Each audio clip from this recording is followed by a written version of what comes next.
En el duodeno se absorben aproximadamente de 1 a 2 miligramos por día de hierro normalmente. Este hierro, por ejemplo, una vez que es absorbido en el cuerpo, es transportado a través de la transferrina y es transportado a dos lugares, a la médula ósea y es transportado al hígado. En el hígado, cuando es transportado, por ejemplo, el fierro, en el hepatocito, se acumula como ferritina, ¿no? La ferritina hepática justamente acumula hierro. A su vez, el hierro, por ejemplo, cuando el hígado comienza a captar que tiene una suficiente cantidad de fierro, inmediatamente produce una hormona que es la hepcidina.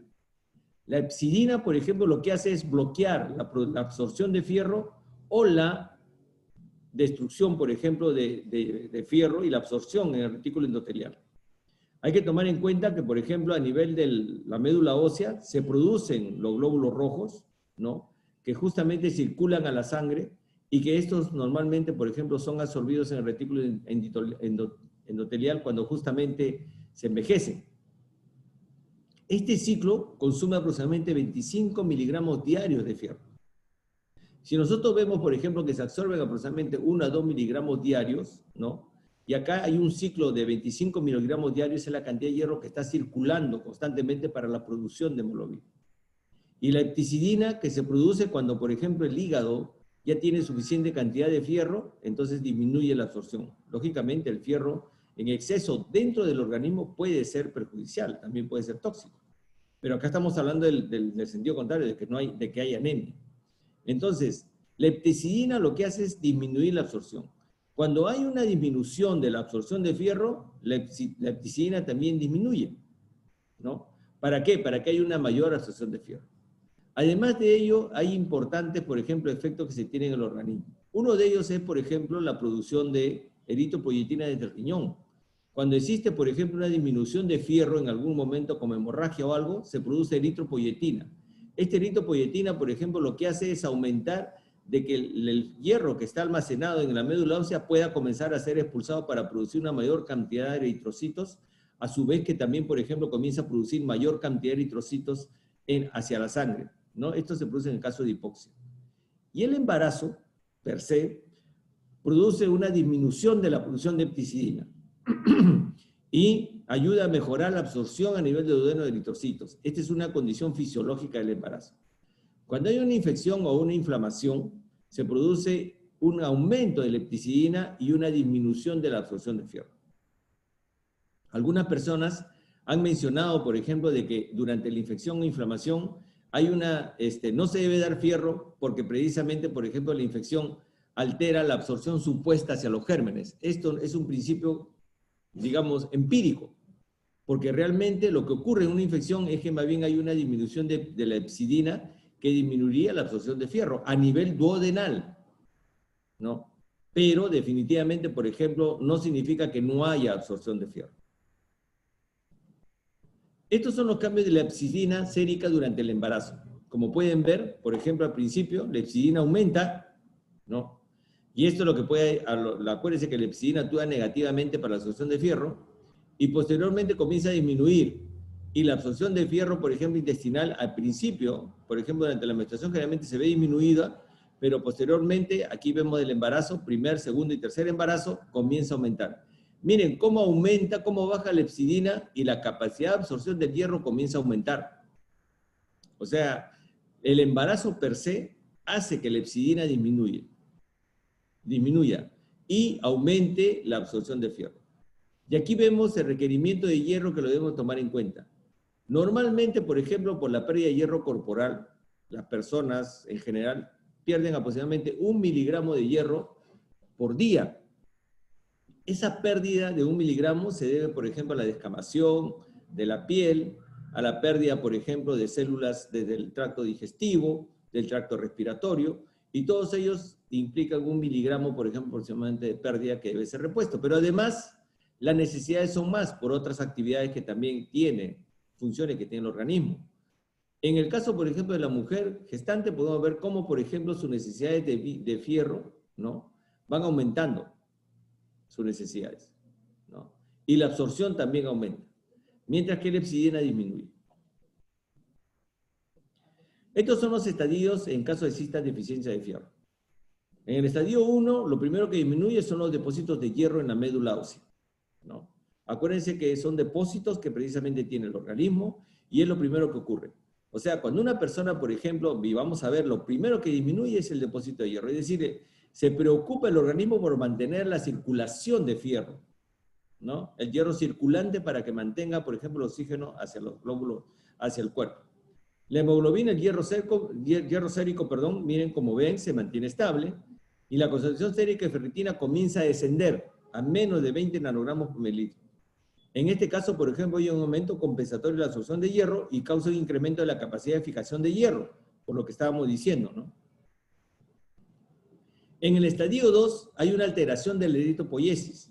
Comienza a aumentar la concentración de transferrina, la concentración sérica de hierro disminuye, y ahí ya podemos comenzar a verlo, por ejemplo, ya en el caso de que el examen de laboratorio nos puede dar, pero todavía no da síntomas.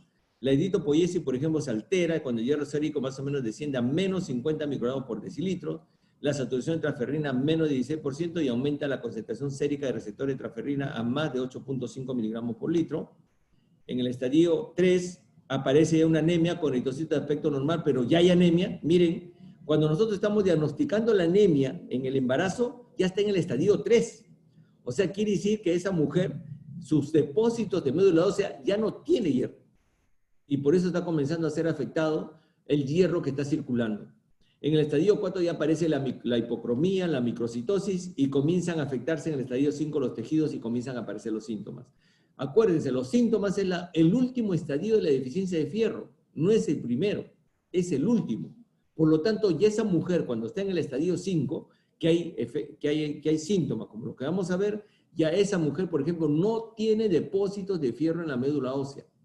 Y eso es lo que debemos entender, que nosotros, por ejemplo, podemos empezar a dar fierro, pero tiene que mantenerse el tratamiento por un momento y debemos evitar que una mujer llegue a este punto.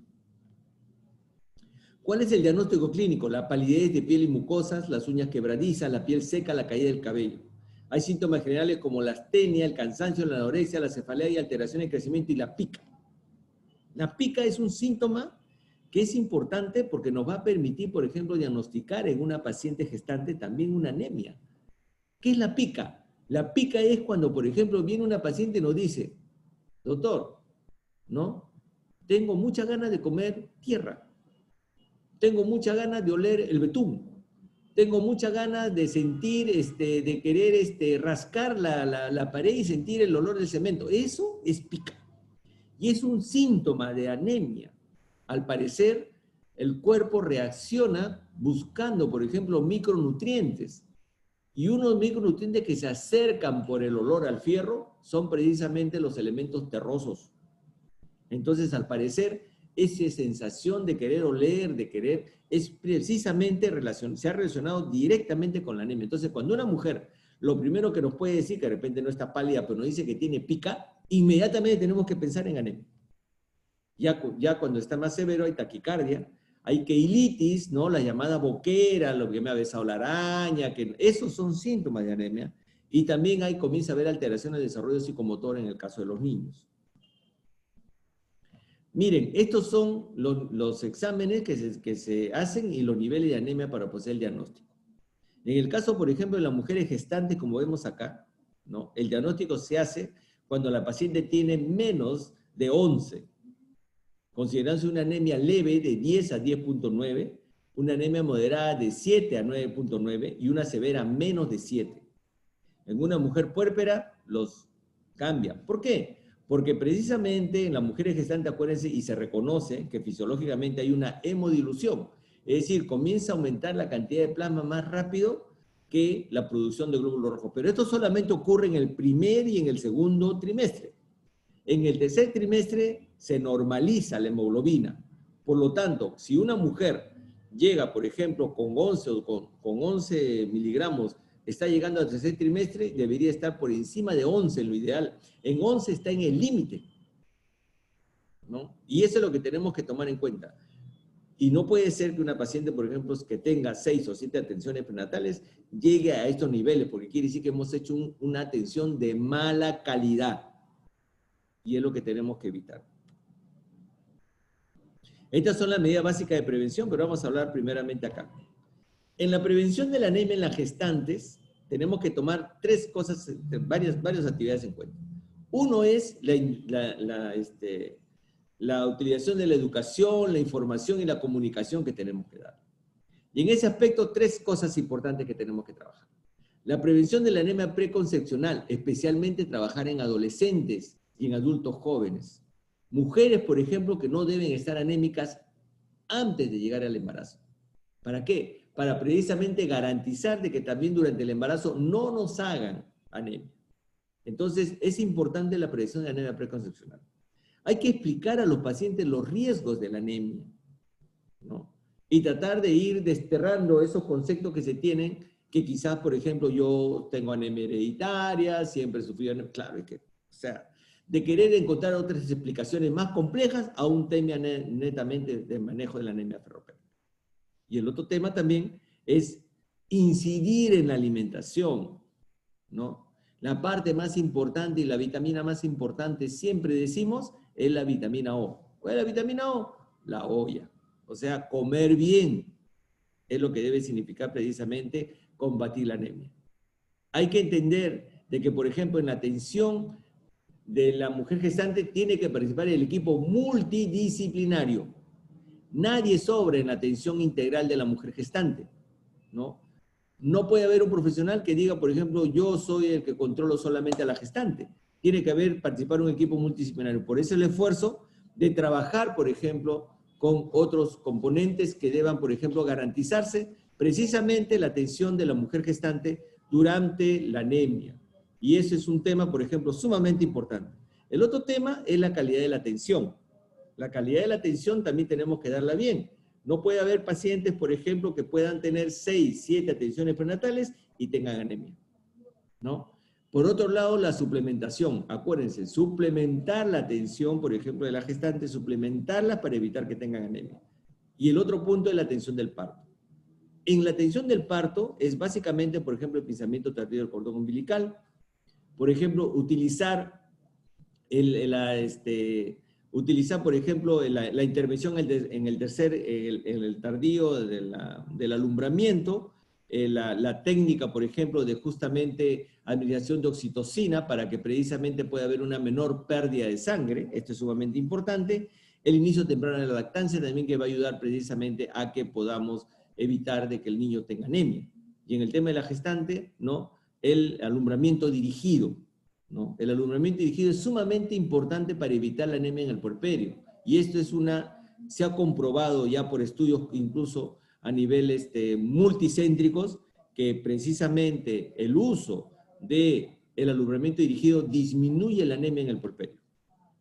En el tema de alimentación, aquí le traigo una propuesta muy concreta.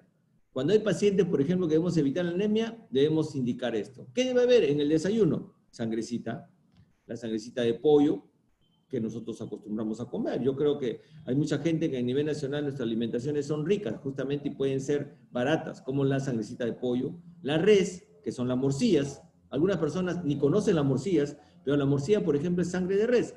Y lo rico que siempre conocemos y en muchas partes del norte se consume, ¿no? El relleno, que es sangre de cerdo. Doctor, estas comidas tienen a veces mucha grasa. Aquí estamos hablando de prevenir prevenir anemia en gestantes, ¿no? Sí es cierto, estos tienen altos niveles de colesterol.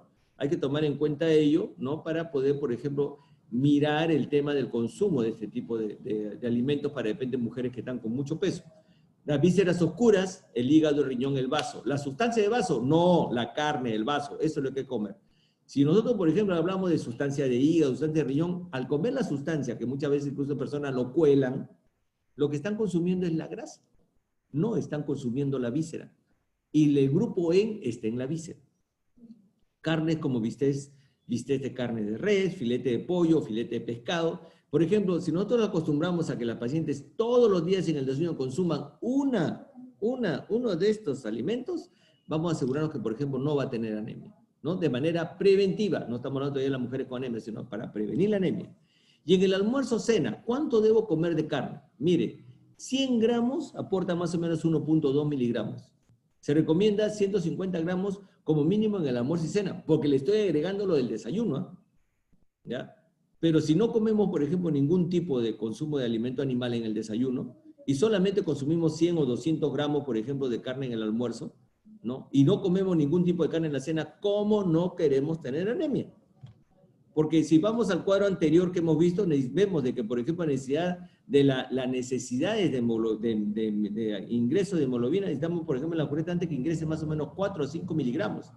Eso quiere decir que si, por ejemplo, en todo el día debería consumir aproximadamente 400 gramos de carne, ¿no? Que lógicamente no va a poder ser, pero tenemos que repartirla de tal manera que le permita, por ejemplo, su alimentación.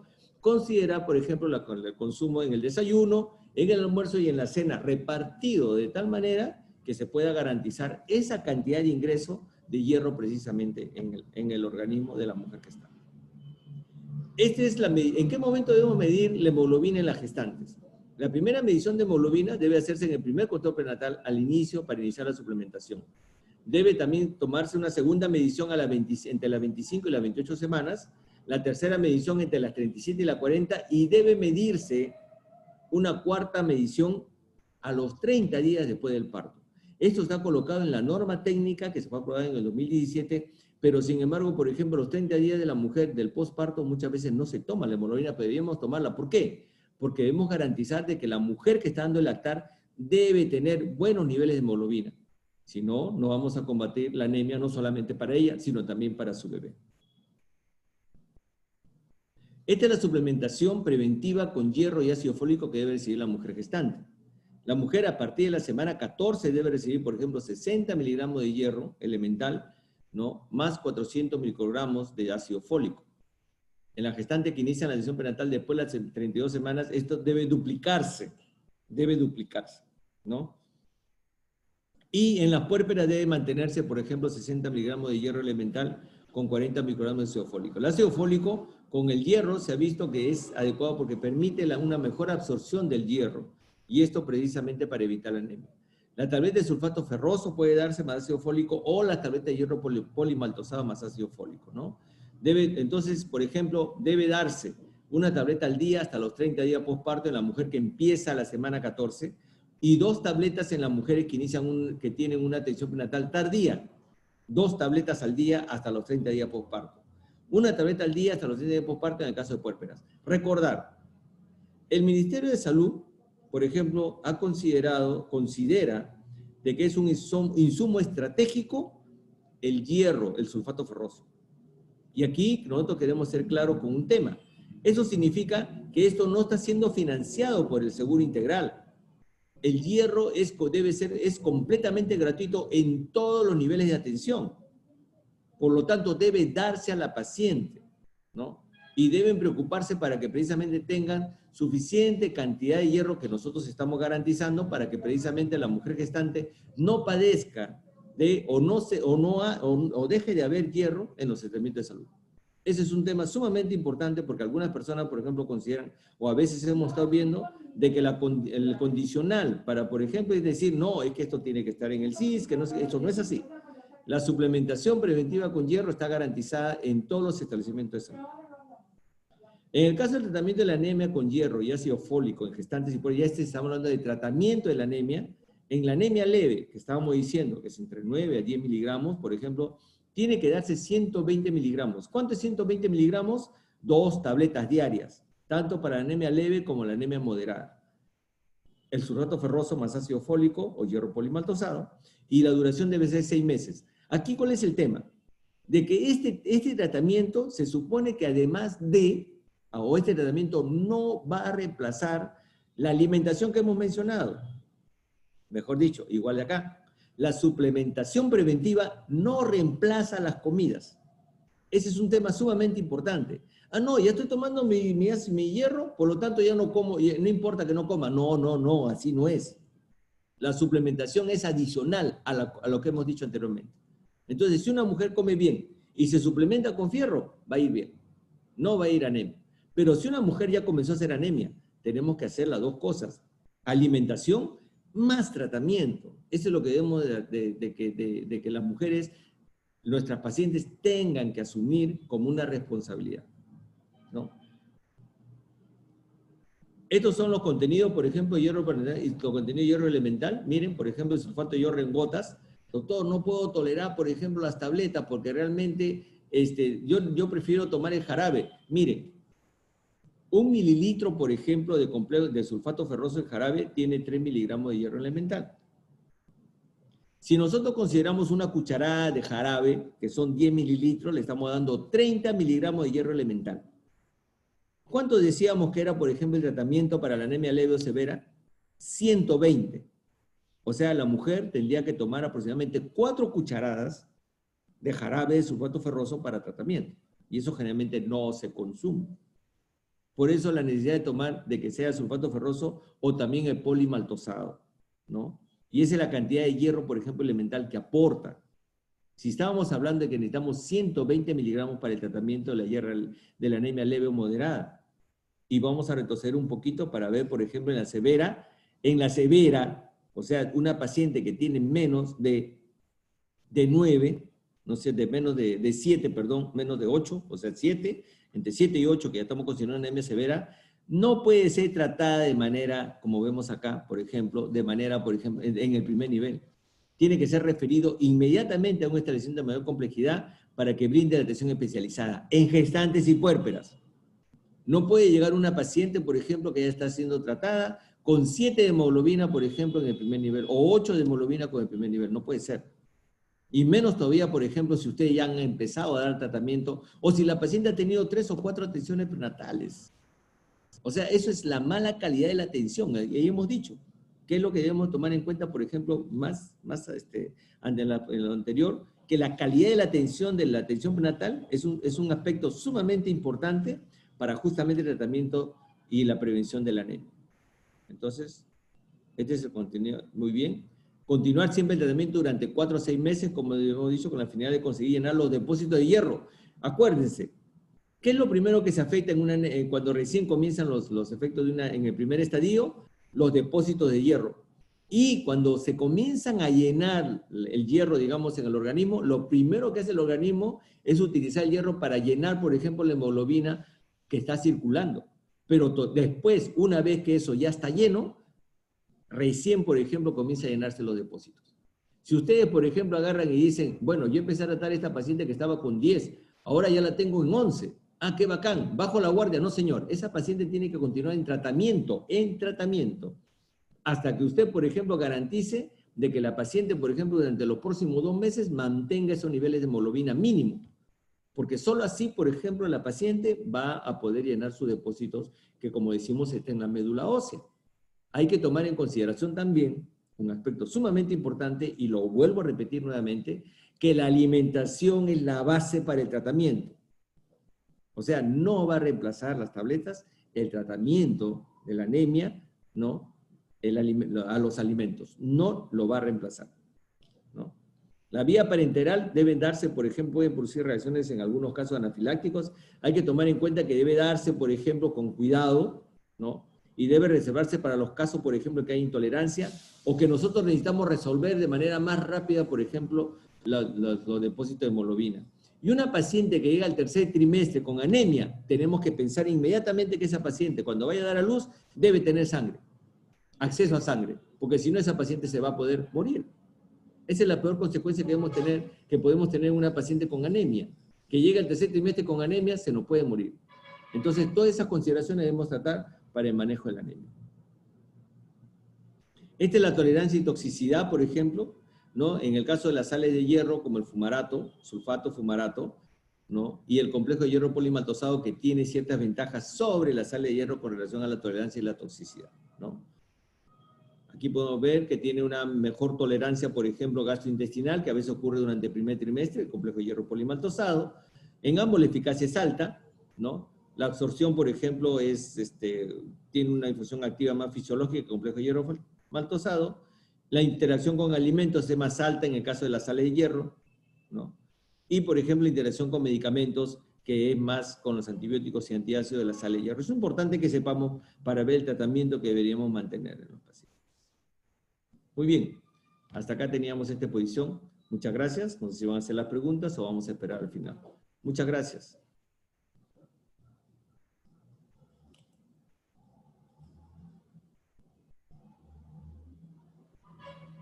Muchísimas gracias al doctor Guillermo Atencio, entonces, por esta importante ponencia Queremos entonces ahora invitar a nuestra decana regional, la obstetra Miriam Rojas Agüedo, para que haga entrega del diploma por su participación al doctor Guillermo Atencio.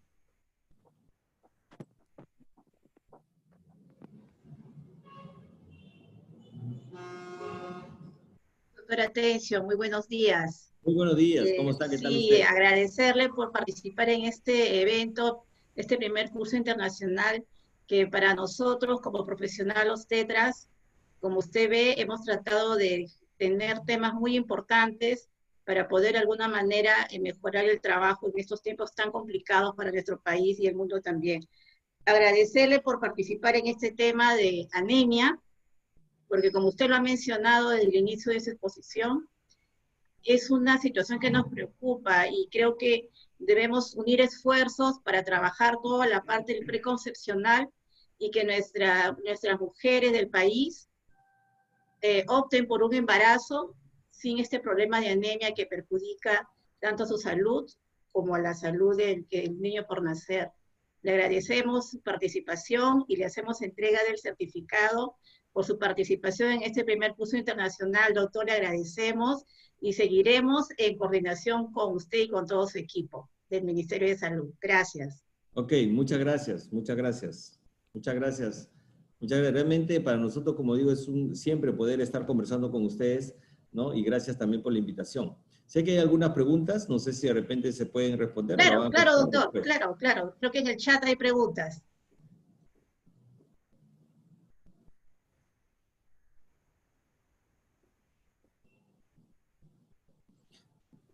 Sí, y realmente, como estábamos mencionando, el tema muy importante es tratar de que nosotros podamos conceptualizar de que es la suplementación y el tratamiento no reemplaza los alimentos. Es sumamente importante. Y eso es importante precisamente para poder controlar y manejar los temas de la anemia, ¿no? Y sabemos que ustedes que están cerca precisamente a nuestras gestantes van a garantizar precisamente de que no haya anemia, porque eso también va a permitir de que tengamos mejores ciudadanos en el país. Así es, doctor. Gracias. Ok, muy bien. Les agradezco entonces. Vamos a estar atentos de todas maneras. Muchas gracias. Sí, sí, doctor. Gracias a Gracias. usted. Hasta luego. Gracias. Hasta luego. Hasta luego. Muchísimas gracias entonces al doctor Guillermo Atencio y a nuestra decana regional Miriam, entonces, por la participación en este momento. Vamos a continuar con el programa de este primer curso virtual internacional. Ya tenemos frente a nosotros, conectado desde Buenos Aires, Argentina, a nuestro siguiente ponente, el doctor Roberto Isidro Quequilquian. Él es presidente del Tribunal Científico de la Asociación Argentina de Perinatología, ASAPER. Con él va a tocar el tema Primera Infancia, 1000 días para toda la vida. Bienvenido, doctor Roberto Isidro Quequilquian. Hola a todos, gracias por la invitación y un cordial saludo desde Buenos Aires, Argentina, desde la Universidad de Buenos Aires, desde el Hospital de Clínica José de San Martín y desde la Asociación Argentina de Perinatología para todos los obstetras peruanos y de otros lugares de Latinoamérica que están compartiendo esta charla. Hoy en este primer curso internacional virtual que llamamos Atención, Manejo y Acompañamiento de la Salud Materno-Perinatal y de la Paciente Obstétrica Complicada, en el marco del Día Internacional del Obstetra, en el que aprovecho a saludar a todos ustedes, vamos a hablar de un tema que hace a la cuestión del obstetra moderno. Nos vamos a referir básicamente a qué cambió entre el siglo XX y el siglo XXI en el ser obstetra. Es decir, supongamos que ustedes hubieran estudiado durante el siglo XX, como yo, por ejemplo, y no se hubieran actualizado a partir, pongamos, del año 2001, en estos 19 años cambió todo. Y cambia especialmente lo que es el título de esta conferencia, que son primeros 1000 días para que forjen destinos para toda una vida. Aquí les comparto, vamos a ver si me permite el programa compartir la pantalla. Un segundo, por favor. Volvemos aquí entonces y, a ver, disculpen mi torpeza, pero por lo general se me... A ver, permitir compartir pantalla. Ah, aquí está. Bien.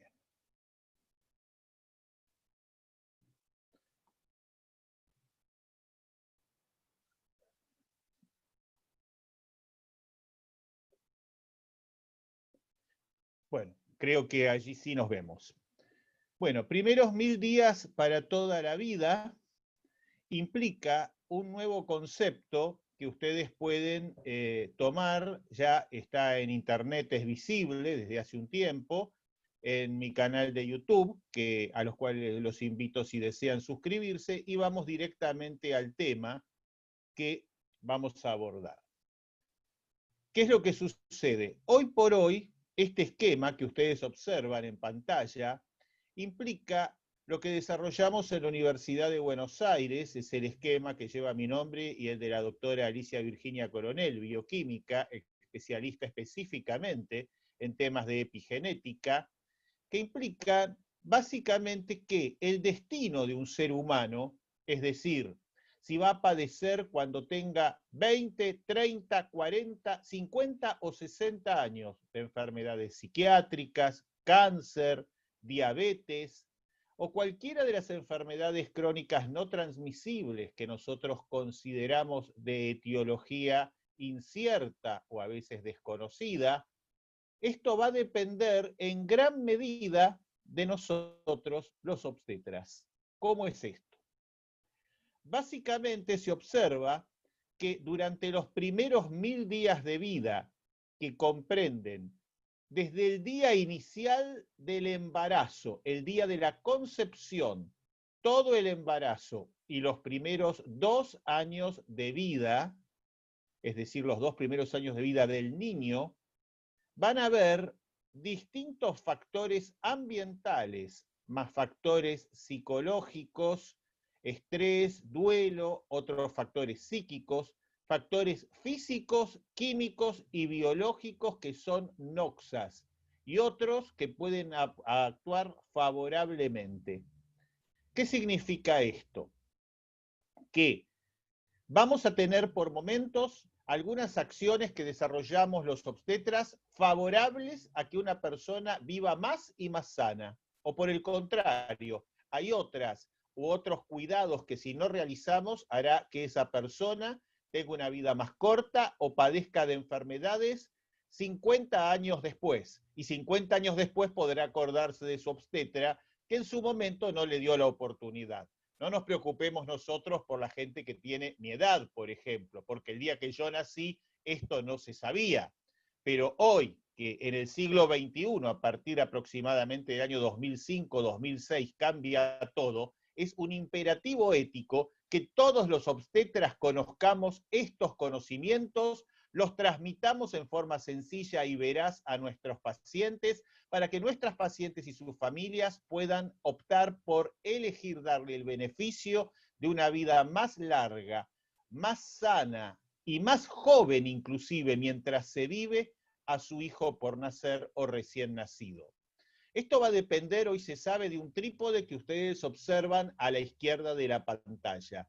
Por un lado, lo que está en verde, nutrición, la nutrición materna y feto-neonatal, que va desde lo que come la madre hasta la lactancia materna y luego la alimentación temprana en el niño de 1 y 2 años de vida. Luego vamos a hablar a lo largo de la charla de cuál es el concepto de microbioma. Hoy por hoy un obstetra moderno no puede ignorar el concepto de microbiota y microbioma. Si lo ignora, quedó en el siglo pasado, está obsoleto como obstetra. Y de la misma manera, no puede ignorar el concepto de epigenoma. Ocurre la misma situación. Y ustedes dirán, pero parecen palabras complicadas, doctor. ¿Por qué no podríamos ignorarlos? Porque hay acciones sencillas que hasta un obstetra de acción primaria, de atención primaria de salud, en el más pequeño pueblo, puede hacer para cambiar destinos de esos niños por nacer.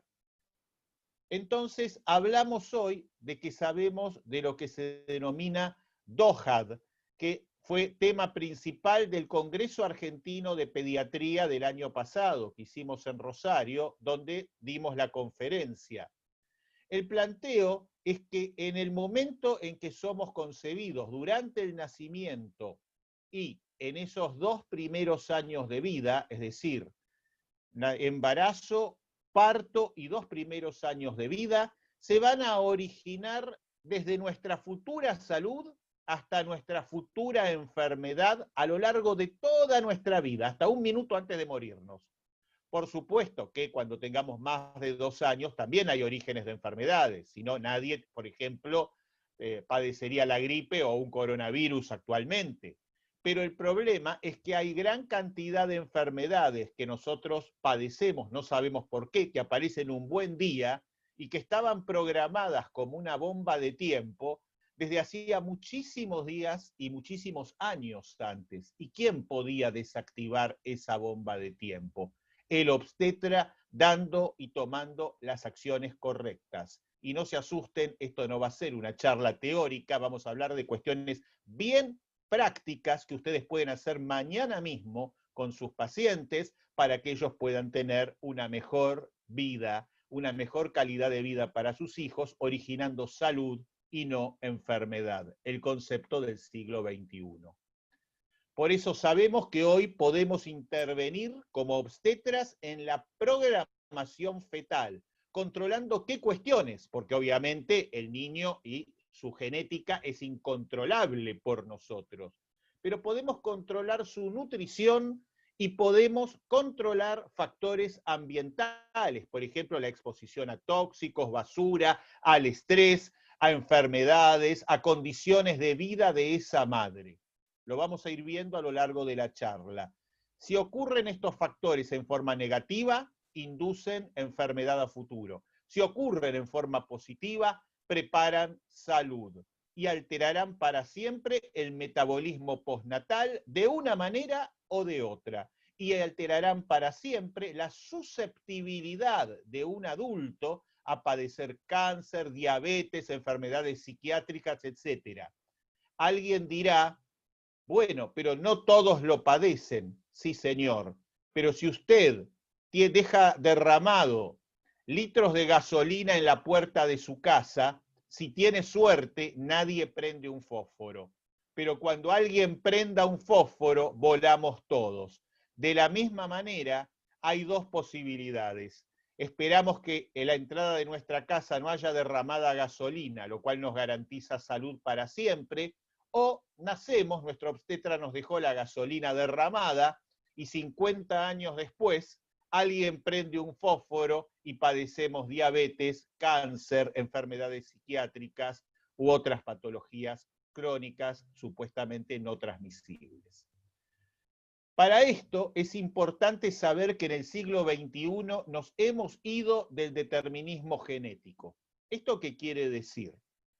Que básicamente, mientras que en el siglo XX se pensaba que estaba todo totalmente determinado, es decir, que nosotros íbamos a depender exactamente de los genes que teníamos, era casi como que el destino estaba escrito, como dirían los franceses. Ustedes saben cómo se dice no va más en la ruleta del Principado de Mónaco.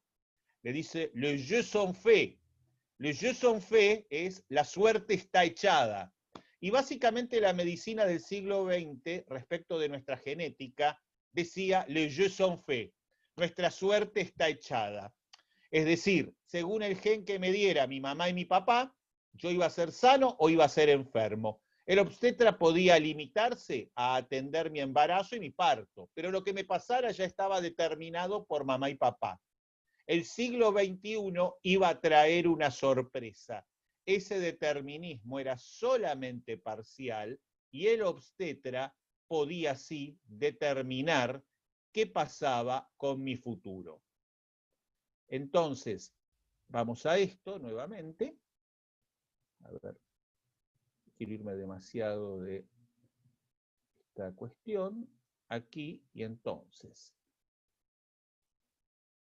Conrad Hall Waddington, en la Segunda Guerra Mundial, había hablado ya de epigenética, pero a este escocés lamentablemente nadie le llevó el apunte. Le dijeron la genética determina todo según Mendel y se olvidaron de él. Waddington decía que había algo más entre nuestra genética y el ambiente. Waddington decía que entre nuestros genes, o sea, es decir, la secuencia de ADN, y nuestro fenotipo, que es lo que nosotros somos, el hombre que ustedes ven, las enfermedades o la salud que tengo, había algo en el medio.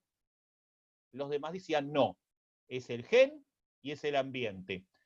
Eso que estaba en el medio, Waddington lo llamaba epigenética. Pero básicamente se negó en forma tan rotunda que en 1990 se inició el proyecto Genoma Humano en los Estados Unidos a través de la Agencia de Energía y la propia Institutos Nacionales de Salud, con una única idea, de que si nuestra suerte estaba echada, si sabíamos de cuáles eran las secuencias de todos nuestros genes, el día que nacíamos nos hacían una secuencia genética y decían, bueno, usted vive hasta tantos años, se enfermará de tal cosa y morirá tal día, tal hora. Tal fue el susto que en las compañías de seguros, yo soy gerente médico de una importante compañía de seguros argentina, se debatía si había que prohibir el conocimiento del genoma de cada persona, porque si no, pobrecito el que tenía un gen desfavorable, una genética desfavorable, porque jamás le darían un seguro de vida ni ninguna cobertura de salud. Básicamente se debatió mucho, pero ocurrió una sorpresa. Para que esto fuera así se necesitaba que algo tan complejo como un ser humano tuviera por lo menos 100.000 genes. Eso era lo que se creía. Sin embargo, a fines del siglo XX, año 1999, principios del 2000, aparece la sorpresa. Contrario a lo que se creía, ya se sabía que no había 100.000 genes, sino no había más allá de 30.000. Y 30.000 genes era menos lo que los que tienen algunas plantas, obviamente mucho menos complejo que nosotros. Esto parecería ofensivo, porque básicamente diría, ¿cómo un ser humano tan complejo puede tener menos genes que una planta? Evidentemente reaparece la cuestión de Waddington. Hay menos genes que lo que tiene una planta, porque en la planta sí hay una clara correlación entre genotipo y fenotipo, mientras que en el ser humano, entre genotipo y fenotipo, hay algo en el medio que es el epigenoma. No se asusten, lo vamos a explicar con claridad para que todos puedan entenderlo. Entonces se retoman las hipótesis de Waddington. Y se recuerda que un señor llamado Barker, que el que había hablado de estos orígenes de salud o enfermedad, que era la famosa hipótesis de Barker, que pertenecía al año 1984, no era una simple casualidad. Barker, sin quererlo, haciendo un estudio sobre cómo comían las embarazadas y cómo comían los niños en la nutrición temprana y qué pasaba muchos años después con cardiopatías coronarias, aunque hubieran comido perfecto en el medio, esto parecía ser que no era una simple casualidad, tenía que ver con los primeros 1000 días de vida y reaparecía la hipótesis de Barker, reaparecía la teoría de Conrad Hall Waddington, y no todo era las leyes de Mendel y el ambiente que lo rodeaba. Apareció un estudio que había sido olvidado, que habían hecho esto en un pueblito de Suecia, pero muy lejos de Estocolmo, donde básicamente ya se había olvidado Suecia, porque estaba muy, muy al oeste de Suecia, en un lugar donde hace mucho frío y era solamente una aldea, que se llamaba Överkalix. Esta aldea, lo que tenía de bueno es que estaba aislada del mundo y había registro de qué era lo que hacían sus habitantes, lo llevaba el párroco del pueblo, y había registro de las muertes, las enfermedades, y hasta estaban los cadáveres en el cementerio. Con lo cual pudieron ver algo, que por ejemplo, cuando hubo periodos de hambruna en Överkalix, simplemente porque la cosecha, ellos vivían de cultivar trigo y otros cereales, era poca y pasaban hambre, esa generación de recién nacidos era más enferma. Cuando había épocas de bonanza, esa generación de recién nacidos era más sana. Si los niños fumaban en forma temprana, alrededor de los 10 años, había mayores enfermedades. Estaba registrado quienes fumaban porque el cura los encontraba y los reprendía. Pero si no fumaban, eran más sanos. No importaba si abandonaban el tabaco después. En ese momento, en esos primeros 1000 días de vida, y luego en la primera infancia, y aún hasta los 10 años después, cada vez con menos intensidad, se jugaba el destino. Y básicamente se definió que eso se debería a cuestiones llamadas de epigenética, que aquí explicaremos. Cambia entonces del siglo XX, lo que ya hablamos, genética y ambiente solamente, y se dice en el siglo XXI que además de genética y ambiente van a aparecer dos cuestiones que vamos a ver. La epigenética, que es alteraciones en la secuencia del ADN, y la microbiota. Veamos entonces un poco qué es esto de la epigenética, la nutrición y la microbiota. Comencemos por la nutrición. Todos sabemos que la lactancia materna es buena, pero ¿alguno de ustedes sabe si la lactancia materna prolonga la vida? Bueno, hasta el año 2016 no se sabía.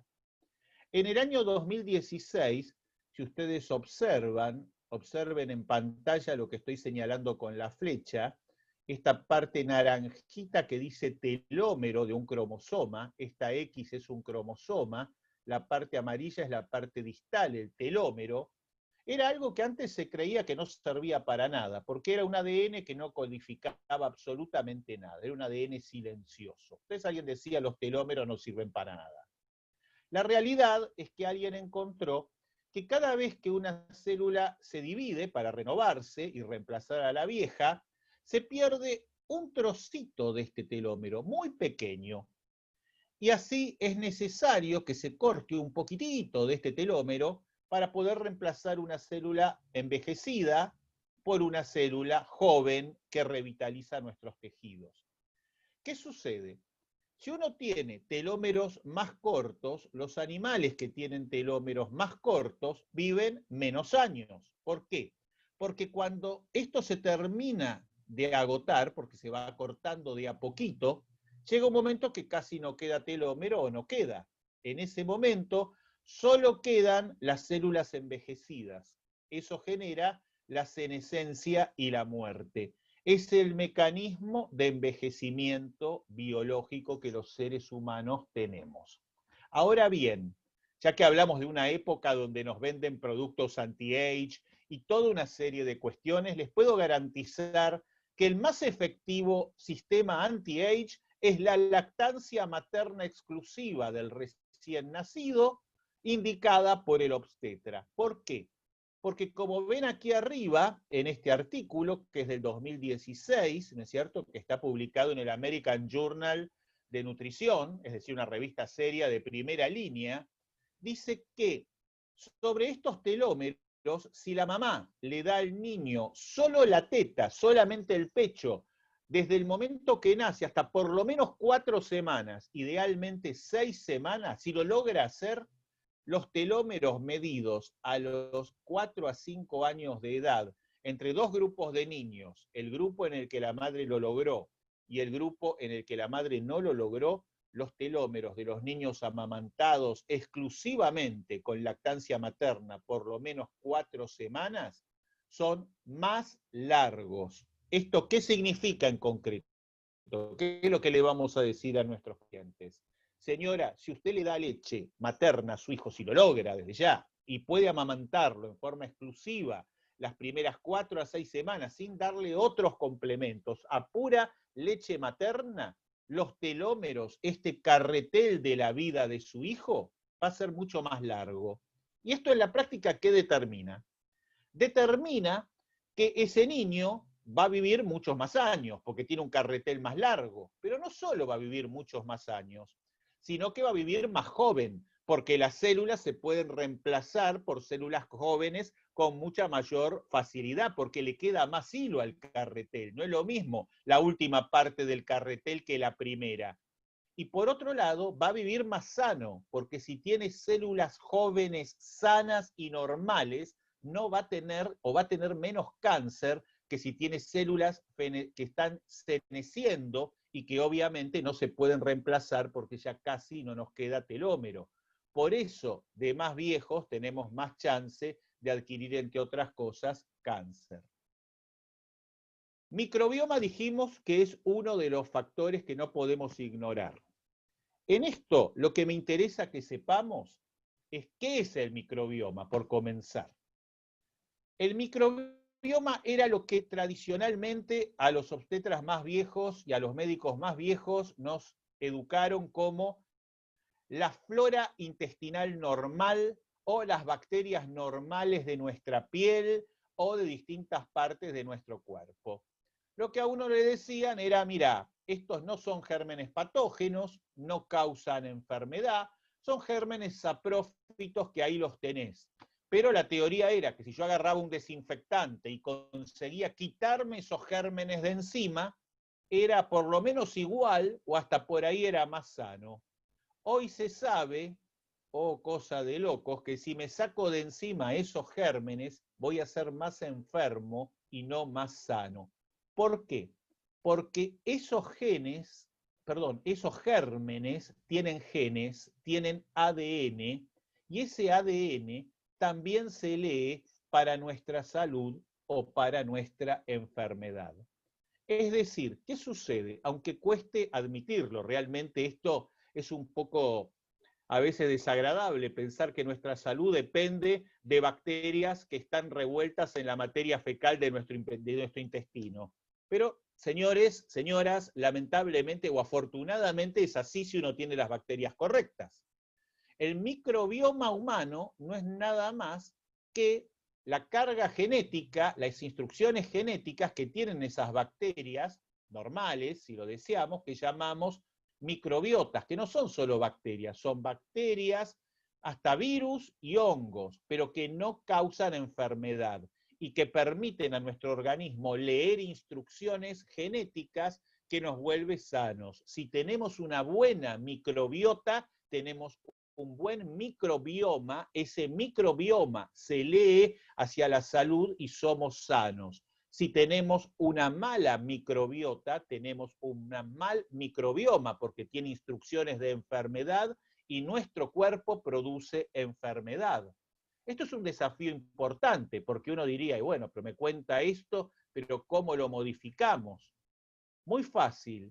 Primera cuestión, lo podemos modificar tratando en un principio de favorecer el parto normal y evitando las cesáreas cuando sean innecesarias. Se sabe, por ejemplo, que hay bacterias dentro de la microbiota que tienden a generar salud, como los bacteroidetes, que ustedes ven aquí en verde en ambos círculos. Mientras que hay otras bacterias, como los firmicutes, que son otros filos bacterianos, otras estirpes bacterianas, fíjense que entre los dos son la gran cantidad de bacterias que hay en la microbiota, que tienden a favorecer la enfermedad. Entonces, ¿qué sucede? Si ustedes ven a la izquierda, en el círculo de la izquierda, ven que los bacteroidetes son proporcionalmente mayores que en el círculo de la derecha, mientras que los firmicutes más o menos están en la misma proporción. ¿Qué observa en el resultado? En el caso de la izquierda es no obesidad, en el signo de la derecha es obesidad. ¿Esto qué quiere decir? ¿Que vieron esa gente que coma lo que coma se mantiene gorda? Y bueno, hay que ver también no solo cuántas calorías come, sino qué come. Porque si uno tiene bacterias que tienden a dar instrucciones hacia la obesidad, obviamente vamos a ser obesos con mucha menos comida. Si uno tiene bacterias o microbiota que da instrucciones hacia la no obesidad, ocurre lo contrario. Hay gente que inclusive por haber comido comida de alta calidad comen a rabiar y se mantienen delgados. Pero claro, lo importante no es solamente cuánto comen, sino qué comen. Y esto se repite en forma indefinida en cáncer, alteraciones psiquiátricas, diabetes, etc. Por eso ustedes van a ver en la bibliografía que obesidad hoy es un factor de riesgo de un montón de enfermedades crónicas no transmisibles, porque está vinculada inicialmente a esta instrucción en nuestra microbiota. Ahora, nosotros, obstetras, ¿qué podemos hacer? Porque esa microbiota está en el intestino y está encima del intestino de la madre. Es muy sencillo, instruirla para darle de comer apropiadamente. Para eso, hablamos básicamente de alimentación sana, natural, como dijo el colega que me precedió en la charla sobre hierro. Les doy un concepto adicional. Hoy se sabe que el hierro es un micronutriente esencial para el neurodesarrollo y especialmente en el aspecto cognitivo del niño por nacer. Es decir, si usted quiere producir un niño inteligente como obstetra, preocúpese que esa madre no sea anémica, porque si la madre es anémica en cuanto a una anemia ferropénica especialmente, ese niño no va a estar recibiendo el hierro apropiado y va a tener neuronas de menor calidad, y el día que vaya a la escuela, por más esfuerzo que haga el maestro, va a tener menores chances de sacar de él a alguien realmente inteligente. Es decir, estamos impactando como obstetras en el futuro de la población del Perú, de Argentina y de toda Hispanoamérica. Depende de nosotros alimentar bien, depende de nosotros fomentar la lactancia y saber para qué lo hacemos, para prolongar la vida, para prolongar la salud, para mejorar la inteligencia. Para esto, la siguiente conceptualización. Fíjense que a la izquierda hablamos de prebióticos y a la derecha hablamos de probióticos. Los probióticos fue lo primero que se ocurrió cuando se supo de la microbiota. Alguien dijo, sencillamente, si tengo bacterias que son buenas en el intestino, ¿por qué no las produzco? Las mezclo en algún yogur, lo comemos y esas bacterias, parecería lógico, se incorporan a mi intestino y me dan salud. Y así aparecieron algunos productos, como por ejemplo el Actimel de Danone, que no sé si existe actualmente, pero si existe, varió la fórmula. Acá en la Argentina teníamos a un locutor, Pancho Ibáñez, que nos hablaba del LK6 defensis, que era la bacteria que supuestamente iba a mejorar nuestra microbiota. Con el tiempo se vio que aunque ustedes comieran 1 kilo de LK6 defensis, por alguna razón esa bacteria no se integraba a la microbiota. Es decir, que como probiótico, que era el concepto, bacteria que envío en la alimentación a integrarse a la microbiótica, no servía. Pero otras sí fueron efectivas y hoy encontramos en el mercado, hay que ver esto en el Perú, en Argentina, hay que mirar uno por uno y chequearlo constantemente con la bibliografía, algunos alimentos que sí tienen las bacterias apropiadas, y estamos hablando entonces de un nuevo concepto, de nutracéutica. Es como que estemos dando un fármaco, pero en realidad no estamos dando un fármaco, estamos dando un alimento que tiene una acción equivalente de tipo terapéutica. O sea, la terapéutica no la hace un fármaco, por eso no es farmacéutica, sino un nutriente, por eso es nutracéutica. Pero la segunda cuestión, y la más sencilla, la que cualquier obstetra peruano o de Hispanoamérica puede acceder, es que todos los bacteroidetes y toda la microbiota buena prolifera si ustedes dan alimentos ricos en vitamina B y fundamentalmente en fibra. Comer fibra vegetal mejora la microbiota, por eso van a ver tantos estudios que muestran que un montón de enfermedades bajan en gente que tiene determinadas dietas, como por ejemplo la dieta mediterránea. Fíjense acá que dar, por ejemplo, de comer brócoli, dar, por ejemplo, de comer tomates, algunas, en general son legumbres y verduras los más esenciales, mejora claramente el contenido de fibra en nuestro intestino. Y al mejorar el contenido de fibra, mejora nuestra microbiota. Hay algo que se llama los simbióticos, que esto ya sí es algo mucho más sofisticado, donde alguien dice, bueno, te mezclo por un lado alguna bacteria que sé que puede servir y que se va a incorporar a tu microbiota, con algunos alimentos que también sirven para esto. O sea, sería una mezcla de prebiótico más probiótico en alguna cápsula o alguna presentación o alimento. Lo que les quiero decir es algo que es interesante y que seguramente pocos conocen. La lactancia materna también actúa a partir de la microbiota materna. ¿Cómo es esto?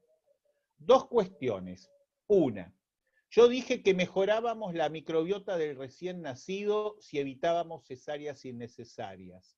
Lo dije porque se observa que en los niños que nacen por parto hay mayor proporción de bacteroidetes respecto de firmicutes. Los que nacen por cesárea, por el contrario, tienen aumentada la proporción de firmicutes y el riesgo de enfermedad. Pero a no desesperar ni a ponerse loco cuando haya que hacer una cesárea.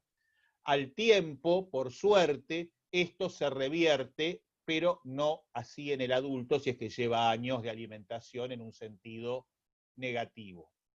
Ahora bien, si la leche materna depende de las bacterias que estén en el intestino materno, y ustedes dirán, esto es una locura, porque inclusive hasta había teorías, ¿cómo llegaría la leche que está en la materia fecal, perdón, la bacteria que está en la materia fecal materna a la teta materna para amamantar al niño? Bueno, obviamente por la sangre no podría ser, la madre moriría de una sepsis si las bacterias circularan por allí.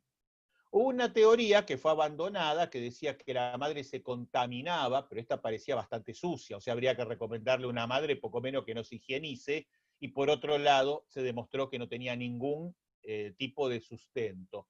Lo que se observó fue algo, que esa microbiota normal viajaba desde el intestino materno hasta los senos maternos, hasta las mamas maternas, a través de los canales linfáticos. Ingresaba a través de las placas de Peyer del intestino y viajaba por el sistema linfático hasta la mama, y entonces ustedes toman leche materna y analizan la microbiota que está presente en esa leche materna y la microbiota que está en ese intestino materno, y es exactamente la misma. Entonces, ¿qué importancia tiene esto? El obstetra se alimenta bien a la madre para que tenga una microbiota sana antes del nacimiento. En el momento del nacimiento va a amamantar con una microbiota sana a su niño. Si tiene la madre una microbiota enferma, va a amamantar con una microbiota de menor calidad a su hijo, porque la que replica en la mama, en su leche materna, es la que ella misma tiene, y esta a su vez es consecuencia de su alimentación. ¿Y quién es el que aconseja a la madre para que se alimente correctamente? Señoras y señores, los obstetras. Por ende, nuestro rol, ¿no es cierto?, en el futuro de la población no es menor, no es simplemente hacer un parto, es crítico para que tengamos más salud y menos enfermedad. La tercera cuestión que íbamos a hablar era eso que estaba entre la genética, entre nuestros genes y el fenotipo, es decir, las enfermedades o quiénes somos. Para que esto se entienda, voy a usar un libro que, voy a dejar de compartir pantalla, porque con esto se entiende mucho más fácil. A ver, un momentito, por favor.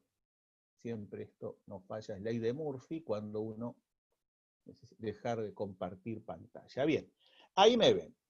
Bueno, si ustedes observan, este es un libro de clínicas perinatológicas argentinas, de la Asociación Argentina de Perinatología. Fíjense que acá arriba, piensen ustedes que las letras que están en este libro, por ejemplo, donde dice arriba Asociación Argentina de Perinatología, fuera la secuencia de adenina, citosina, timina, guanina de vuestro ADN. Esto se leería, sería vuestro genoma, y determinaría para siempre salud o enfermedad. O sea que ustedes en este caso tendrían el destino llamado Asociación Argentina de Perinatología. Ahora bien, lo que Waddington y básicamente luego Vigren, ¿cómo se llama?, demostró en forma absolutamente inequívoca, era que no era solamente importante las bases, es decir, las letras. Alguien decía, bueno, las letras son imborrables, si yo le paso el dedo por delante, no las puedo borrar. Si le prendo fuego, sí, por eso lo único que cambiaba acá era si había una mutación genética, si había un estallido nuclear, como podía ser una bomba atómica, o el estallido de Chernobyl, que entonces quemaría las letras y obviamente se leería otra cosa. Pero ocurre algo mucho más sencillo todos los días en los seres humanos, que es, ¿qué sostiene a las letras? El papel, el cartón de la tapa. Y como ustedes ven, el cartón se puede doblar. Y si yo doblo así, ¿se lee Asociación Argentina de Perinatología? No, ya no se lee más. Ahora se está leyendo algo así como ASOS-D. Y esa diferencia de lectura puede ser la diferencia de lectura entre salud o enfermedad.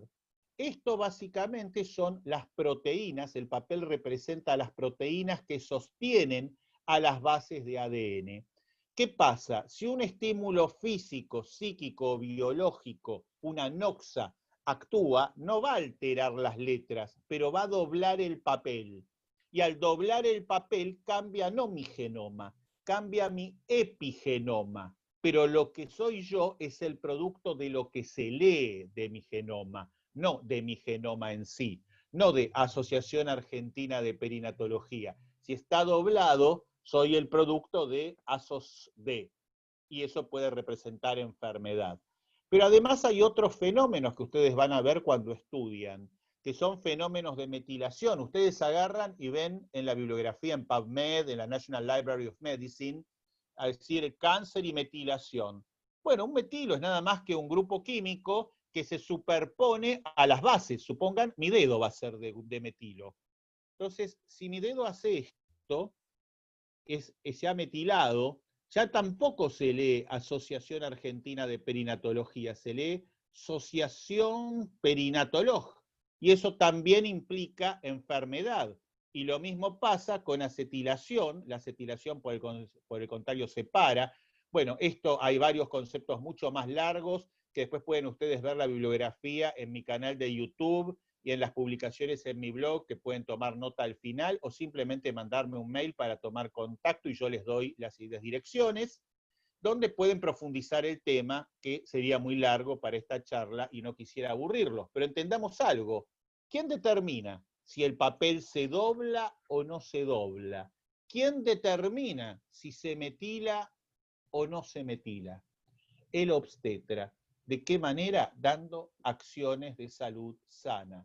¿Cómo evitamos, por ejemplo, la metilación? Evitando que la embarazada quede expuesta a sustancias tóxicas, los residuos que tienen que ver con el plástico, condiciones de tipo insalubre, lo que antes ustedes conocían y yo conocía como medidas higiénico-dietéticas, que parecía simplemente, y bueno, esto será para que mañana no se enferme. No, no, no, aunque les parezca mentira, el casi 100% de eso implica que no se nos doble el papel y que alguien no se enferme 30, 20 o 10 años después. Entonces, compartiendo nuevamente la pantalla, esperemos que Diosito me permita hacerlo. Bien, estamos aquí. Entonces, simplemente vamos a ver, estamos en epigenética. Bien.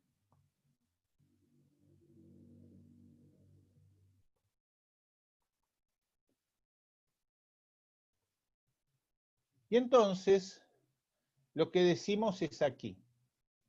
Epigenética entonces son modificaciones del ADN que no cambian la secuencia del ADN. Lo que cambian es lo que sostiene a esa secuencia.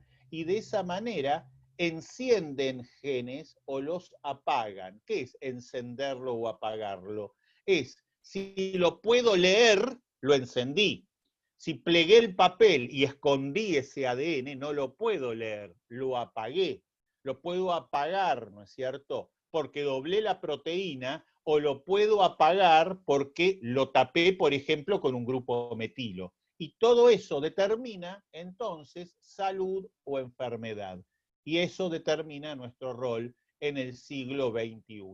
Y lo peor de todo, o lo mejor de todo, estas modificaciones son heredables, es decir, pueden pasar de una generación a otra, no con la fuerza con la que pasan los genes, pero por otro lado, y esto es una gran cosa, también se pueden revertir con medidas de salud, por lo cual todos tenemos la obligación de tratar de vivir lo más saludablemente posible si queremos hacerlo en favor de nuestros hijos y en favor de nosotros mismos. Alguien me dice, pero profesor, yo ya he vivido de una manera espantosamente mala, ¿estoy jugado? Y yo le diría, sí, en parte sí, en parte no, porque si comienzas a vivir muy bien, en forma muy sana hoy, parte de lo que tienes desdoblado, o sea, parte de lo que se dobló del papel, como ustedes podrán imaginar, se puede desdoblar y pueden volver a tener salud. ¿Vieron esa gente que padece una enfermedad y de golpe se cura? Y no es solamente por un milagro, que por otro lado yo les diría una cosa, la religiosidad, yo soy creyente, cura, porque si usted está convencido, tiene, para mí, por la relación con Dios, póngale que usted es ateo, por su buena, digamos, predisposición psíquica, lo cierto es que tiene una mejor posibilidad de lo que sería lo que llama un factor favorable para que incida en su epigenética. Si usted, por el contrario, no cree en nada, o vieron, por ejemplo, esa gente que les dice me voy a morir, no tiene nada y consigue morirse, y bueno, eso es justamente por lo contrario, porque el estrés psicológico y la creencia, esto se llama efecto nocebo, y provoca su enfermedad y su muerte. Y aunque parezca mentira, es a través de un mecanismo biológico y bioquímico. Entonces, controlemos el factor ambiental. Recordemos entonces que la plasticidad del genoma no me refiero a que vaya a variar el ADN, sino a cómo ese ADN va a ser mostrado, y que la influencia ambiental, como vemos arriba nuevamente el esquema de Keklikian-Coronel, es microbioma, las bacterias que hablamos, lo que comemos, epigenoma, cómo se muestran nuestros genes de la forma más favorable, y lo que comemos, que fíjense, impacta sobre el microbioma, lo que habíamos hablado, probióticos, prebióticos y simbióticos, leche materna, etcétera, y sobre el epigenoma. Hay alimentos también, la comida chatarra también puede generar en cierta medida modificaciones sobre nuestro epigenoma por algún grado de toxicidad u otros mecanismos. Por otro lado, lo psicológico, los factores ambientales. Evitar el estrés, el duelo perinatal, que es muy importante. La mujer que tuvo una pérdida tiene que ser tratada, asistida por un psicólogo, o la que tiene otros factores psíquicos, porque la angustia psíquica genera un mal embarazo, es noxa psíquica. De la misma manera que hay una noxa física, que puede ser una radiación, una noxa química, que puede ser un veneno, o una noxa biológica, que puede ser un virus o una bacteria. Todo eso, como ven ustedes aquí en verde claro, impacta sobre el epigenoma y nos puede dar enfermedades a futuro. Un caso particular, lo digo brevemente, en otras charlas lo digo mucho más largo, es la psicología positiva y la biología de la creencia. Si usted no es creyente, de todos modos piense que el solo hecho de pensar en positivo le va a dar una mejor vida. Y si usted es creyente, recuerde la historia de estas hermanas que llamamos las monjitas de Milwaukee, y que alguien como Bruce Lipton, que es un biólogo celular norteamericano, nos dice que básicamente, y avalado por Martin Seligman, padre de la psicología positiva norteamericana y expresidente del Colegio de Psicólogos Norteamericanos, que usted vive más y mejor si tiende a una auténtica felicidad. Hicieron distintos experimentos, no lo voy a contar en largo para que haya posibilidad de hacerme preguntas o debatir de lo que hemos hablado, pero en este grupo de monjitas, ellos sabían de que la gente que vivía en Nevada se moría más joven que la gente que vivía en Utah. Pero dijeron, bueno, eso será porque en Nevada están los casinos, o sea, y todo este tipo de cosas, y en Utah no hay. Entonces buscaron en el siglo pasado un grupo cerrado, en este caso un convento de religiosas que estaba en Milwaukee. En ese entonces no había computadoras, había lo que se llamaba el libro, mi libro diario de recuerdos, y miraron las vidas de religiosas en lo que habían escrito de su libro. Y tomaron, para hacerlo sencillo, dos historias, la monja amargada y la monja feliz. Esto es loco, pero hasta para los que somos creyentes, según nuestra relación con Dios, condiciona nuestra calidad de vida. La monja amargada era una monja que quería torturarse o flagelarse por Dios, no sabemos muy bien por qué, dudosa forma, para mi gusto, de ejercer la fe, pero bueno, allí estaba.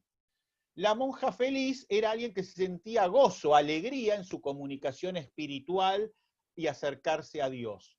¿Saben qué pasó? La monja feliz vivió muchísimos años sana.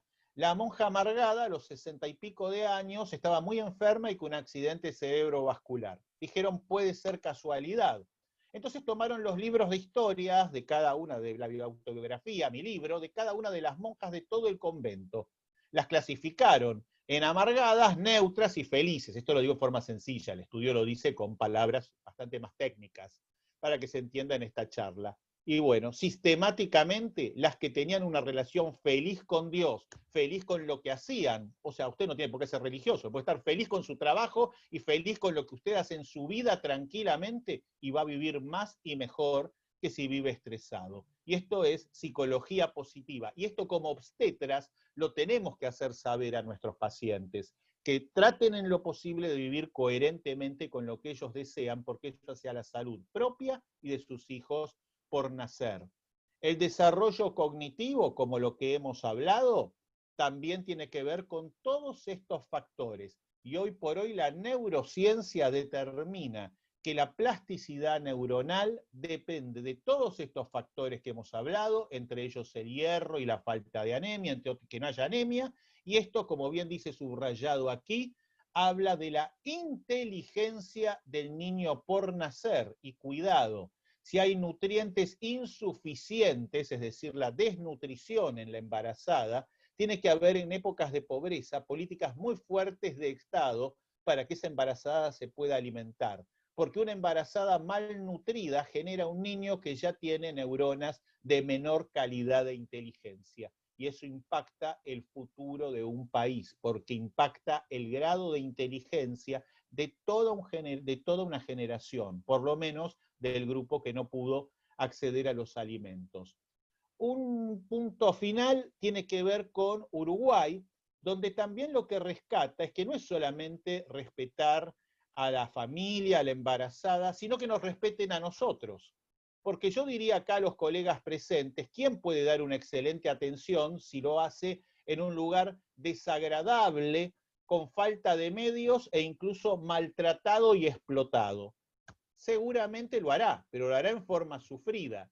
Y yo les diría, ustedes pueden ocultar ese sufrimiento a la embarazada y a su familia, aunque se callen la boca, no lo dirán, pero se nota, se transmite. Y esa transmisión, aunque parezca una cosa de locos, también es una noxa psíquica epigenética. Entonces, por favor, señores, quieren una población sana, quieren una población inteligente, longeva y feliz, trátennos bien a los obstetras porque realmente estarán invirtiendo muchísimo y ahorrarán mucho en futuras enfermedades.